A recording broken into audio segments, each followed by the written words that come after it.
Hello again. I'm Inday Kabatan of the Department of Occupational Therapy. Today, I'm going to discuss data analysis in qualitative research. And this is Module 9, the last module for OPST 196. Module 9 is actually a continuation of Module 10 in OPST 195, where the nature, purpose, concepts, and processes of purposeful selection, data collection, and trustworthiness were discussed. I hope that you spent time reviewing Module 10. In OPST 196, we will focus on data analysis in qualitative research. Again, a reminder that this material was especially made for you and not to be distributed without consent. There will be 7 learning outcomes for Module 9, and there will be 2 parts. Part 1 will cover learning outcomes 1 to 4, and Part 2 will address outcomes 5 to 7. Let us now begin with Part 1, with describing the core characteristics of data analysis for qualitative research. Data analysis in qualitative research involves segmenting and taking apart the data like peeling layers of an onion, as well as putting them together to make sense and meaning of the text and image. It follows an inductive process of analysis. It also involves systematic procedures to understand the meaning of the data. A second feature of data analysis is that collection and analysis in qualitative research go hand in hand. While interviews are going on, the researcher is also analyzing interview transcripts and writing memos. In contrast to quantitative research, data is collected, then analyzed, then results are written. Another core feature in qualitative research is that what you get is rich data. One gets pages and pages of texts obtained from interviews, observations, and documents. One needs to reduce data to make it meaningful.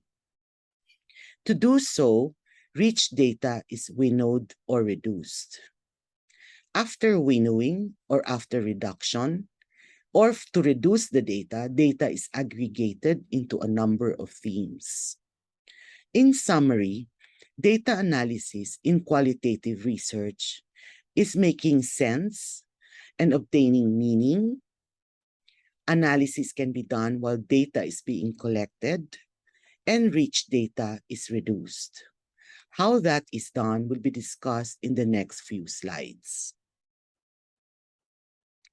There are 2 ways to do data analysis in qualitative research. The first is hand or manual coding.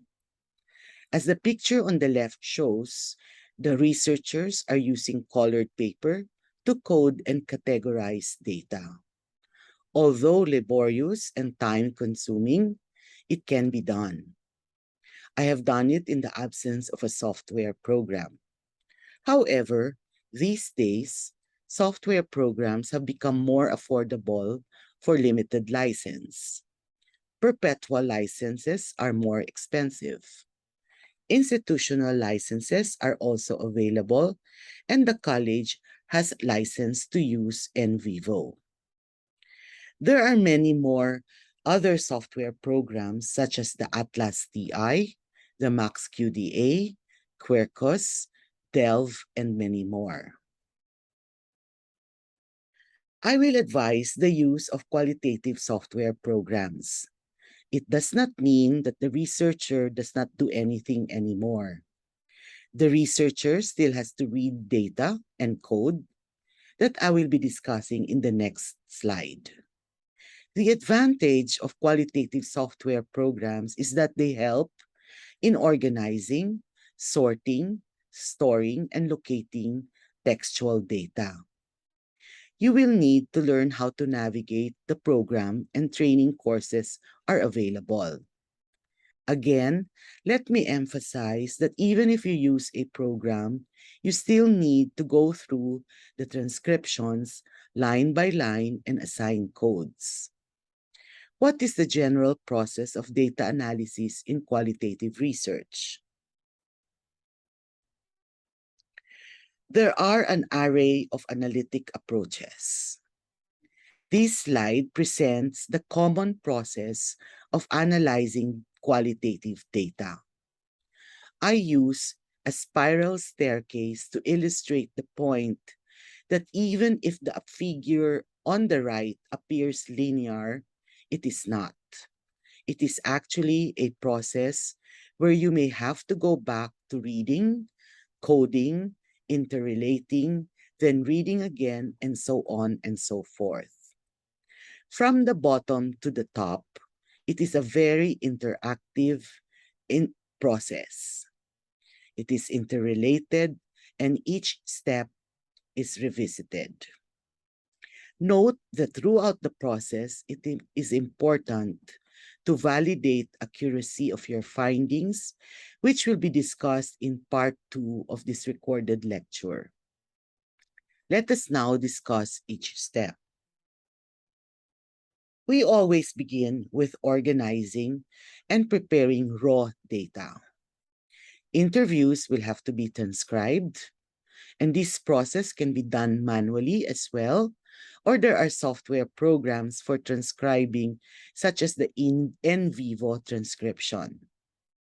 Recently, I read that in the Word program in Office 365, it can transcribe a conversation or a recorded file. I have not tried it, but this is certainly good news for qualitative researchers. If you examine documents, these may have to be scanned, and your field notes will have to be typed and organized. So preparing data will require you to sort and arrange according to a systematic manner. The second step is reading through transcripts, field notes, and going through reviewing documents. Reading will allow you to make sense and meaning of the data. While reading, you ask the question, what are the participants trying to say? What is the tone of ideas? Is there depth? Is there credibility? In my experience, before I make sense of the data, I read the transcripts or go through the documents and field notes at least 3 times. The third step is organizing the data into codes. Codes provide a foundation for determining how themes or concepts emerge from the data. Codes are the smallest units of text that represents a common theme. Codes can be phrases or words. You start this by writing notes on the margins of transcripts or your field notes. And codes is when you write your thoughts on the margins of the transcripts. If you're using a software, you will be highlighting and bracketing and segmenting text and labeling them with words, which are also called codes. Later, you will be watching 2 short videos on how this is done using software programs. Your initial codes may be using terms based on the language of the participant, and that is acceptable and is commonly termed as in vivo.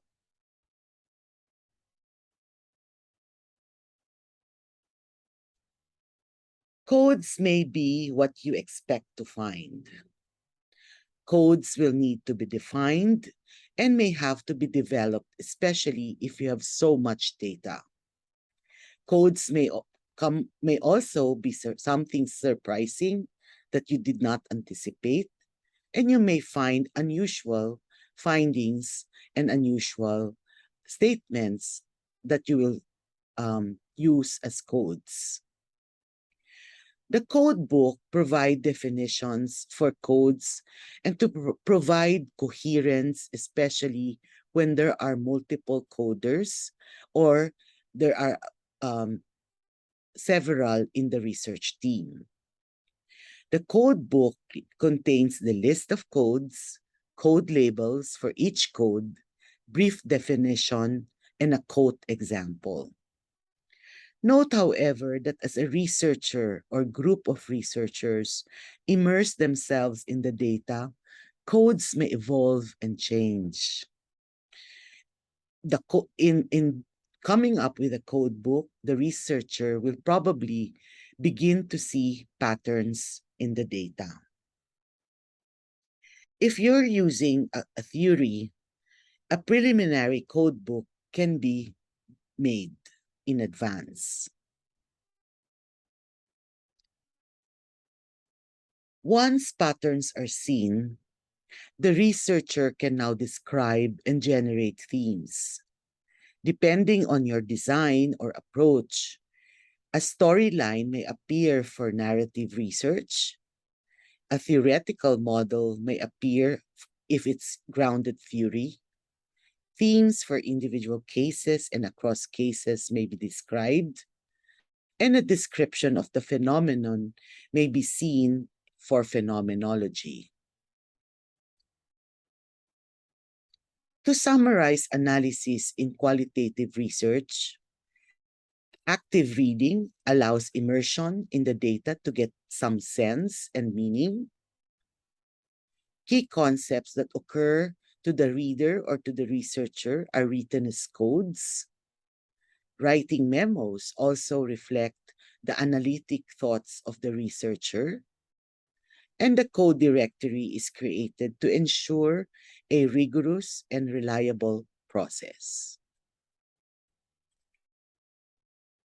I use the spiral to illustrate the point that data analysis is a process of moving in analytic circles rather than a fixed linear approach. Let me just point out some common features in the different approaches, even if they use different words or semantics to describe them. For grounded theory, they use the word open coding. In phenomenology, they use first stage of classifying significant statements. And in case study, they use categorical aggregation. Conveying findings is the next step. And this can vary according to your design or approach. For narrative research, you may present a chronology of events of a person's life. For other designs, a discussion of themes, sub-themes, illustrations, and perspectives of individuals may be presented. Even themes that are interrelated and interconnected may be presented. For grounded theory, a theory or model is presented. For case study, cases are described. And across many different approaches or designs, codes are usually used to illustrate themes.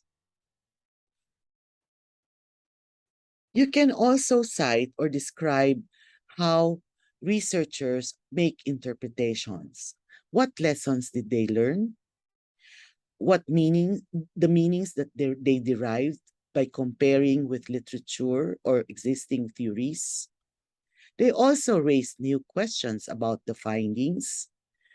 And if it is an action research, they propose action agendas for reform and change. Let's go back to the sample studies that was discussed in part 1 and in module 10 in OPST 195. If you recall, this study used grounded theory. It aimed to propose a model of decision-making about discharging patients. And this is how they presented their model of decision-making. This study used a figure to present the stages of the transition of student to therapist from graduation to the first year of practice. Themes that accompany the stages are also included. In the chronic sorrow study, results were presented using themes and quotes from participants. It also described how chronic sorrow was experienced and what coping strategies were used. The authors also used a table to present the themes framework. Before we end part 1, please watch this short video that will enrich your understanding of data analysis of interview data.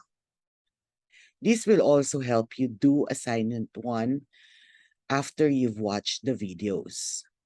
You may take a short break before moving on to part 2. So in summary, we discussed the core characteristics of data analysis in qualitative research, the value of using software packages, the common processes of data analysis, and the different formats for presenting qualitative data. You may now take a break. Thank you.